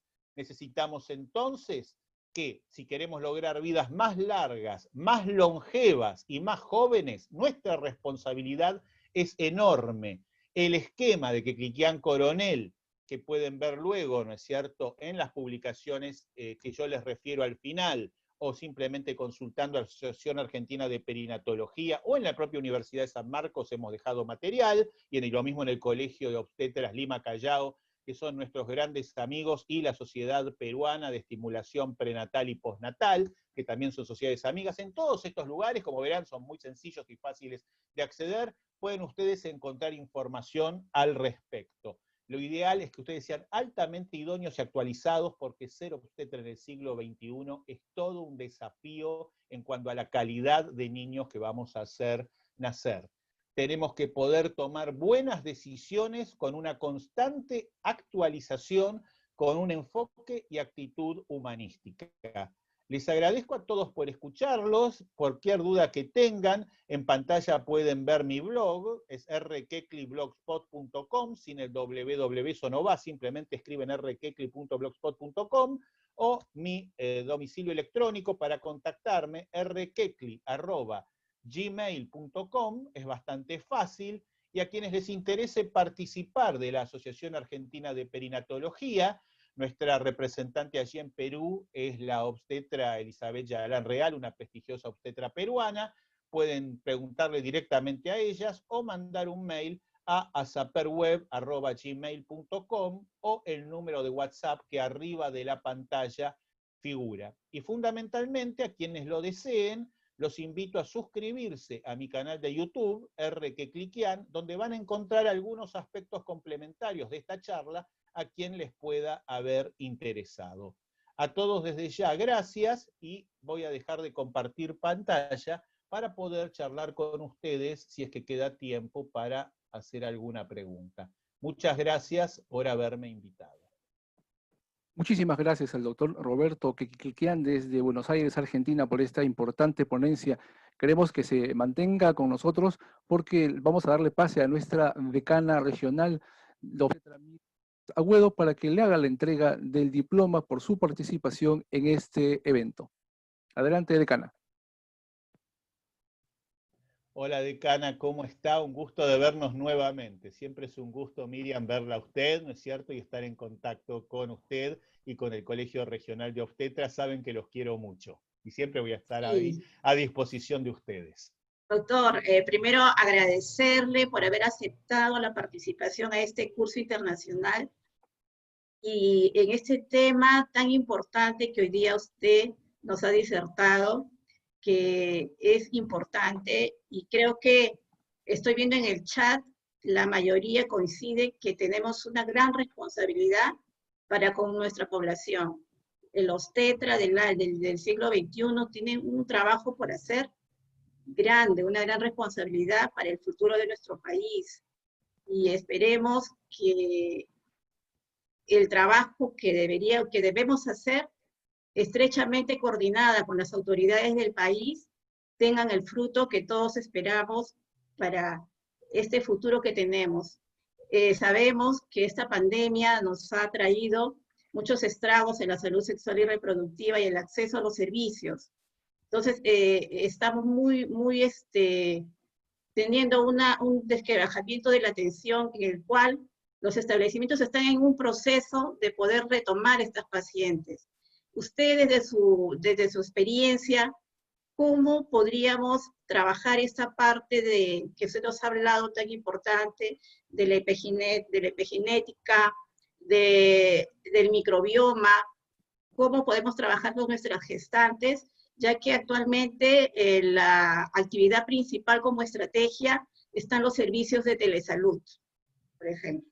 Claro, bueno, a ver, decana, muy interesante su pregunta realmente. Yo lo abordaría desde dos puntos de vista, a falta de uno, desde lo que es la salud pública y obviamente como estamos frente a una actividad del colegio, desde el interés de los propios colegiados. Comencemos primero por el interés de los propios colegiados, del cual usted es decana y tenemos aquí seguramente a la gran mayoría de los mismos escuchando. Pensemos primero, tomemos conciencia que nuestro colegio profesional, bueno, yo me siento parte de ustedes por adherente, simplemente como profesor de Buenos Aires, pero saben que yo soy parte de ustedes y pueden contar conmigo para lo que ustedes quieran. Lo que tenemos derecho es a tener condiciones de trabajo apropiadas. Pero esto es interesante, a veces se dice, bueno, esto es lo mismo que cualquier otro trabajador que reclama para sí mismo. Es lo mismo, no sé, que un electricista de obra que lo que quiere es tener un determinado uniforme, etcétera, para su propia seguridad. Y aquí la cuestión no es así, es mucho más compleja. Porque si el obstetra no tiene un lugar de trabajo, un ámbito de trabajo apropiado, la embarazada y el niño por nacer no tienen un lugar apropiado y la situación que ocurre no es la apropiada. Entonces ya de por sí hay un daño epigenético, de tipo psíquico a veces, y a veces inclusive peor que peor, de tipo físico, biológico, etcétera, si no se respeta la bioseguridad. Pero cuidado, un lugar horrible, ¿no es cierto?, con una obstetra que siempre va en un lugar triste y gris. Las maternidades tendrían que ser hermosas, confortables, donde no solo la paciente, sino el obstetra se sienta a gusto. Tendría que haber gente que esté interesada en que el obstetra se sienta feliz y que ese momento de nacimiento sea un hecho realmente feliz para todos los que están participando, porque es la única forma de que ese niño nazca apropiadamente. Esto por un lado. Entonces, condiciones físicas. Primera cuestión, reclamar condiciones físicas en la medida que sea posible. Segunda cuestión, estamos obviamente en pandemia y vamos a tener que hablar en cuanto a telesalud. Bueno, por lo menos los consejos alimentarios. Ahí va a ser un desafío para el obstetra. Hay mucha bibliografía, inclusive que está a disposición de ustedes gratuitamente en mi propio canal, blog, y además cuando usted, decana, me dice, yo con gusto la publico y después la linkeamos para que el colegio la difunda. Sobre, a ver, hay que saber hacer, hay que primero relevar, bueno, ¿qué tenemos? Si estamos pobres como lauchas, bueno, veamos qué nos queda. Y dentro de lo que nos queda, también acordarse de que el obstetra tiene una responsabilidad indelegable, que mientras que la embarazada que no sabe qué es lo mejor para su alimentación, el obstetra podrá saber, y bueno, tal vez no pueda comprar carne, ¿no es cierto?, porque es demasiado caro, tal vez a tal alimento que tendría un alto valor nutritivo, no puede acceder esa persona por pobreza. Pero le queda al obstetra lo contrario, que es el interrogatorio de dos cosas a falta de una. Primero, ¿qué alimentos usted con toda facilidad puede acceder? Este y este. Y segunda cosa, por favor, que este es un error muy frecuente que cometemos en obstetricia, ¿qué le gusta comer a usted? Porque sabe que pasa también, y esto tengámoslo en presente, a veces nosotros decimos, sí, si usted tiene esto, esto y esto, coma esto. Pero nosotros lo sabemos y nos parece obvio. La gente puede decir, sí, me lo dijo, pero tengo esto otro y tan importante no es. Entonces tal vez el desafío va a ser, bueno, pero ¿y de todo esto que usted tiene? De esto que yo ahora le digo, o sea, a ver, de lo que tiene usted, esto y esto a mí me gusta, de esto y esto, que a usted le gusta, a ver, de esto que yo he elegido y que es bueno, de esto a usted, ¿qué le gusta? Y tratar de alguna manera de llegar a esa persona para que se alimente lo más equilibradamente posible respecto de eso. Y fundamentalmente, la parte práctica, eso va a impactar sobre su epigenética, hablar que no haya violencia, que haya amor en la familia, explicar que si no esto es irreversible para el niño, y hablar del tema de la lactancia por lo que hablamos antes, porque va a vivir 100 años más joven y mejor. Yo puedo garantizar que si somos capaces de que todas las mujeres peruanas amamantaran, ¿cómo se llama?, en forma sistemática, leche materna total, y los servicios de salud y no ocurría ninguna tragedia, la próxima generación peruana podría vivir 100 años promedio. Y esto no es un dato menor. ¿Quién no quiere vivir más de 100 años? Uno no querría darle a su hijo esa oportunidad. Eso es lo que la obstetra podría decir. Doctor Roberto, ya, muchas gracias por su comentario, el cual, nuevamente, como mencionaba, es un trabajo que tenemos desde el inicio del embarazo. Acá en el Perú trabajamos, pues, como usted sabe, las obstetras en el primer nivel, principalmente todo lo que es promoción y prevención. Y tenemos un gran reto del trabajar, y como usted nos dice, tenemos que empoderar a las gestantes y también reeducarlas para que puedan tener, pues, un parto feliz. Acá en el Perú también tenemos una política, ¿no?, de que primero la infancia, como creo que también en su país. Entonces, nosotros acá tenemos un primer resultado que es un parto saludable. Y para un parto saludable, pues tenemos que trabajar desde el inicio del embarazo para lograr todo lo que usted nos ha hablado ahora, que está en papeles escritos, que debemos trabajarlo para lograr todo un apego y todo un desarrollo cognitivo, y sobre todo en la parte de la salud del futuro peruano o futuro ciudadano. Doctor, nuevamente reiterarle nuestro agradecimiento por la participación en este primer curso internacional. Le hacemos entrega del certificado por su participación. y su excelente ponencia hacia nosotros y el cariño también que nos tiene hacia nosotros. Estaremos probablemente en otra oportunidad, nuevamente trabajando con usted, porque son temas muy importantes que debemos seguir difundiendo y debemos seguir interiorizando para mejorar nuestras competencias en la atención a todas las gestantes y mujeres de mi país en este caso. Muchas gracias, doctor Roberto Kiclián. Desde Argentina nos acompañó hoy, el día de hoy. Muchas gracias, doctor. Muchas gracias, señora decana, y un abrazo a todos los obstetras peruanos e Hispanoamérica. Gracias a ustedes por invitarnos de corazón. Kiclián, decana Miriam. Doctor Roberto Kiclián, le pidiéramos que nos acompañe, porque en este momento vamos a iniciar la ceremonia de inauguración. Nos gustaría que nos acompañara, que nos siguiera acompañando. Es y un queremos honor y un también placer. nos sería un placer también para nosotros, doctor. Queremos pedirle, por favor, solamente a nuestras autoridades, al Consejo Directivo del Colegio de Obstetras del Perú y a los miembros consejeros del Colegio Regional 3 Lima Callao, que activen sus cámaras, por favor, para iniciar la ceremonia de inauguración. También invitamos al doctor Guillermo Atencio, que se encuentra también en sala, que active su cámara para que nos acompañe también. Y si hubiera algún otro ponente dentro de la sala, por favor, también les invitamos a activar sus cámaras. A las demás personas que asisten a este curso, por favor, mantener sus cámaras y micrófonos apagados. Esta es ya la ceremonia de inauguración.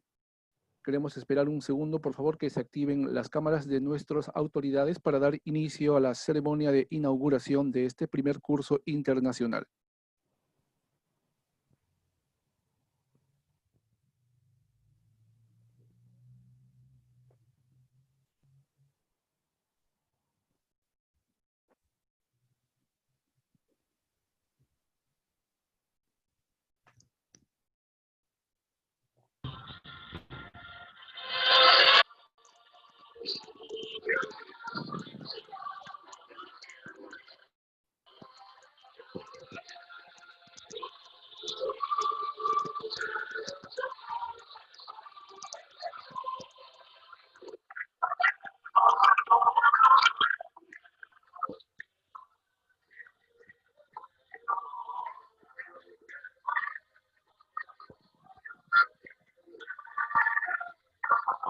Bien, vamos a dar inicio entonces a la ceremonia de inauguración de este primer curso virtual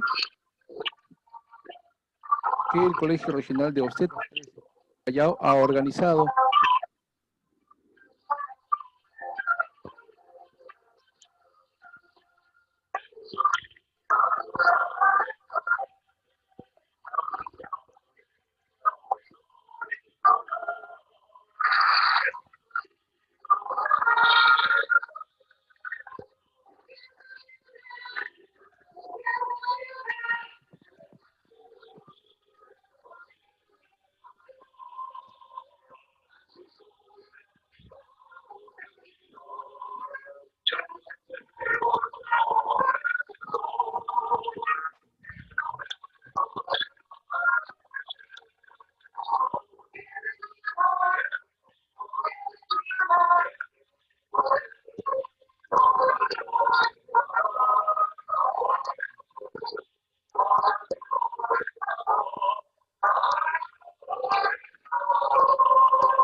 Bien, vamos a continuar entonces, vamos a dar inicio ahora sí, por favor, a la ceremonia de inauguración. Vamos a dar a la ceremonia de inauguración. El Colegio Regional de Obstetras 3 Lima Callao les da la más cordial bienvenida a este primer curso internacional Atención, manejo y acompañamiento de la salud materno-perinatal y de la paciente obstétrica complicada, que se desarrolla en el marco del Día Internacional de la Obstetricia, que es este lunes 31. Queremos saludar la presencia de nuestra decana regional, obstetra Miriam Rojas Agüedo, decana regional del Colegio de Obstetras 3 Lima Callao. Asimismo, la vicedecana regional, obstetra Margarita Patricia Vital Antón. Del mismo modo, dar la bienvenida a la secretaria administrativa regional, obstetra Maribel Elisa Tafur Lazo, a nuestra secretaria de Asuntos Internos, obstetra Olivia Hilario Osorio, a la señora secretaria de Asuntos Externos, obstetra Unategui Luna, a la tesorera regional, obstetra Briseida Lisbel Herrera Eras, a la señora primera vocal, obstetra Vilma Norma Maximiliano Cosme, y al señor segundo vocal, obstetra Carlos Martín Paz Romero. A todos la más cordial bienvenida. Del mismo modo, saludamos también la presencia de la señora decana nacional del Colegio de Obstetras del Perú, obstetra Margarita Rocío Pérez Silva, quien también se encuentra con su pleno consejo directivo. Saludamos a la vicedecana nacional, obstetra Gretel Marilín María, al secretario nacional de Administración, obstetra Marlon Carranza Salas, a la señora secretaria de Asuntos Internos, obstetra Rosario Argüelles Bizarreta, también a la secretaria de Asuntos Externos, obstetra Estefanía Leca Sánchez. Saludamos también la presencia de la señora tesorera nacional, obstetra Rocío Lavado Castro. Del mismo modo, la primera vocal nacional, obstetra Elizabeth María Luz Alca Robles, y la vocal nacional, obstetra Milagros Villafana Canta. Saludamos nuevamente también la presencia y el agradecimiento por la deferencia al doctor Roberto Quequilquián desde Argentina, que nos acompaña en esta ceremonia de inauguración. A todos los presentes también y asistentes a esta ceremonia virtual, la bienvenida a este primer curso internacional que organiza el Colegio Regional de Obstetras 3 Lima Callao. A continuación, por favor, vamos a escuchar las sagradas notas del himno nacional del Perú.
Rendimos a Dios. Rendimos a Dios.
Viva el Perú. Viva el Perú. Perú. Viva el Perú. ¡Viva el Perú! Viva el Perú para todos. Hoy en estos momentos tan complicados que atraviesa el país y el mundo en general por la pandemia del coronavirus. Sin embargo, eso no impide que nos reunamos en este tipo de eventos académicos, contribuyendo además desde nuestro ámbito de la salud a mejorar las condiciones, no solamente de las gestantes, sino también del propio personal de la salud. Vamos a continuar entonces ahora con la entonación del himno del obstetra.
¡Viva la obstetricia! ¡Viva la obstetricia peruana!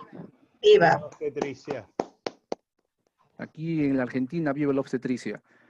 Queremos continuar entonces ahora con nuestro programa inaugural. Vamos a ceder la palabra a nuestra decana regional, obstetra Miriam Elizabeth Rojas Agüedo, para que dé las palabras de bienvenida.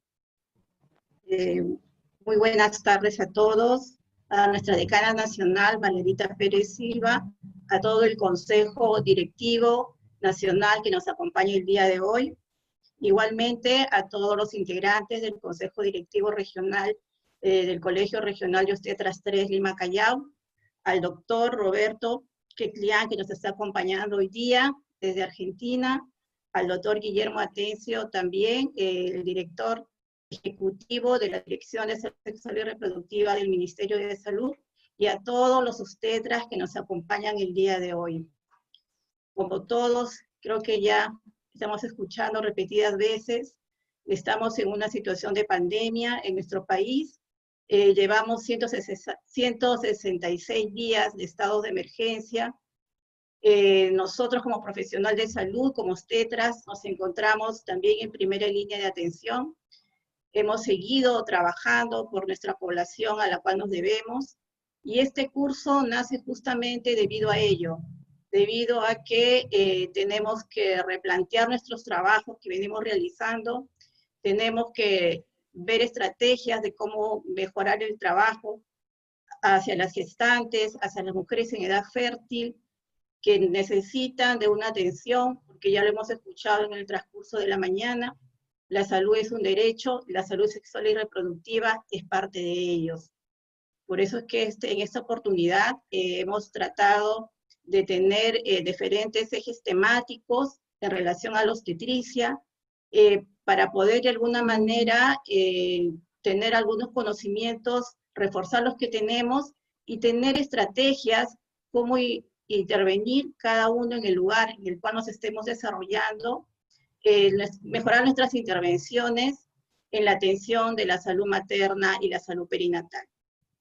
También sabemos, de acuerdo a las publicaciones que ha lanzado la OPS, el Perú está aumentando sus muertes maternas y también ligadas a lo que es el COVID.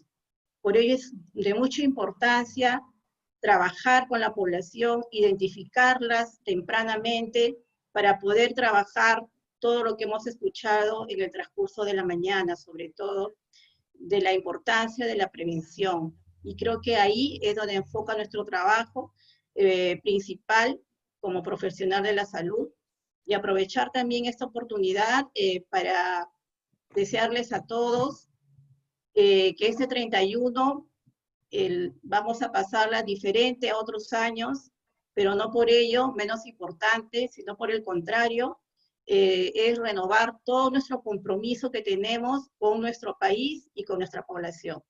Nosotros seguiremos atendiendo en primera línea, y lo que pedimos a nuestras autoridades es que nos den todas las herramientas y elementos necesarios para seguir estando ahí con nuestra población. Gracias por participar el día de hoy.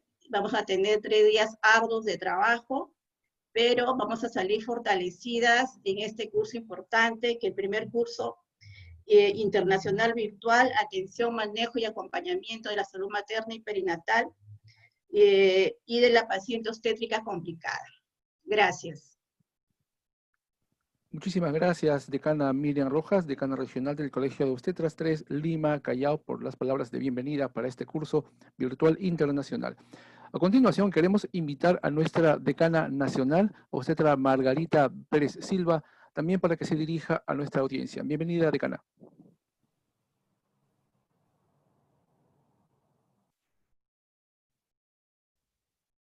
Bien, muy buenas tardes.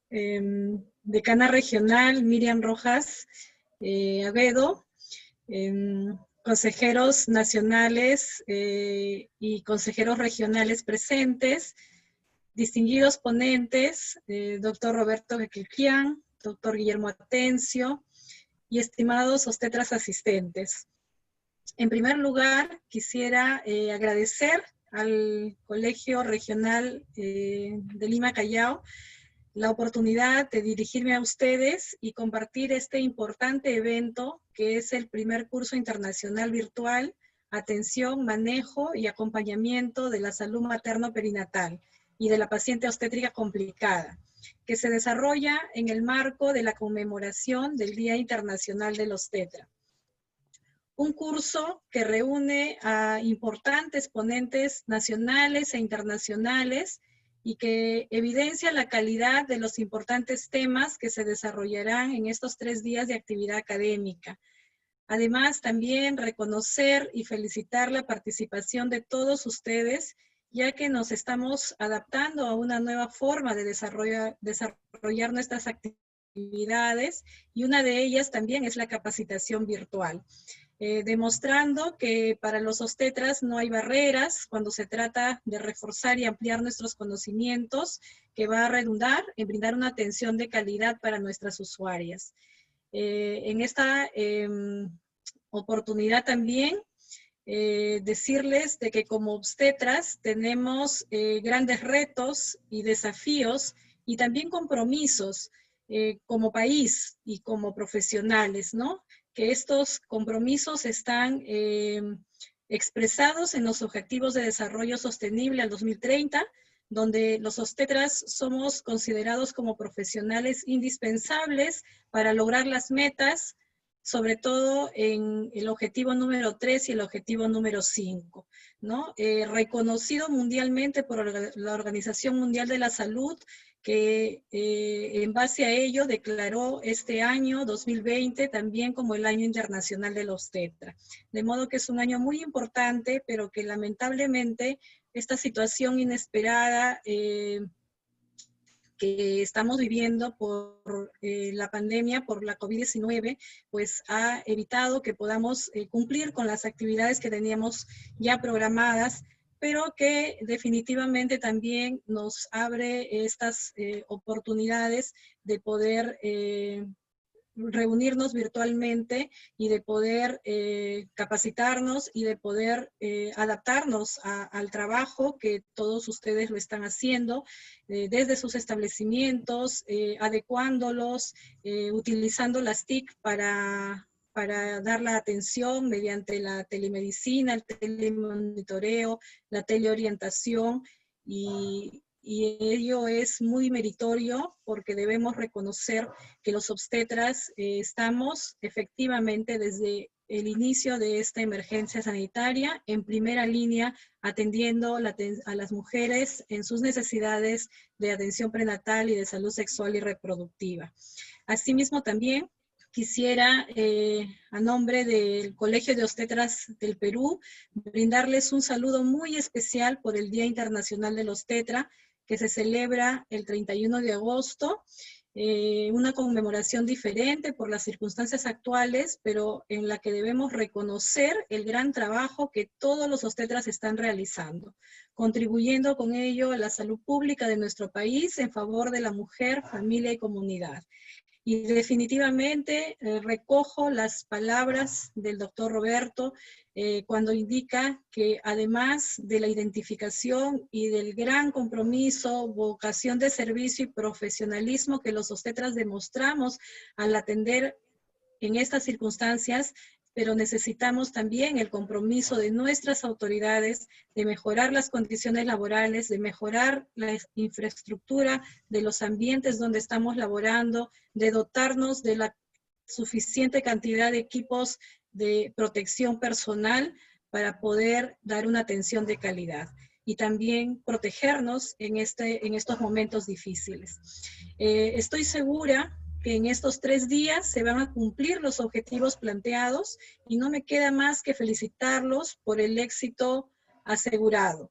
Asimismo, felicitar al Colegio Regional de Obstetras por la organización de este evento, que como ya mencioné, después de los 3 días de actividad, seguramente pues se van a ver los resultados posteriormente, ¿no?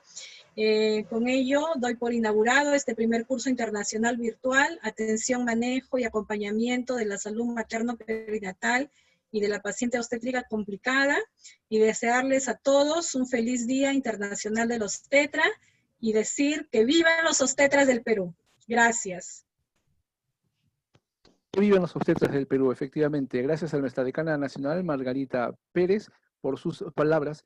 Queremos agradecer, antes de concluir con nuestra ceremonia, también la presencia, como bien lo dijo la decana nacional, de las autoridades regionales que nos acompañan también en esta ceremonia, del mismo modo a las obstetras que nos acompañan en todo el país, y un agradecimiento especial también para LIS Consultores, sin cuyo apoyo no hubiese sido posible la realización de este evento, así como a su equipo de soporte técnico. De esta manera damos por concluida la ceremonia de inauguración. Los invitamos, por favor, a un receso de 60 minutos, donde retomaremos luego los cursos del día de hoy.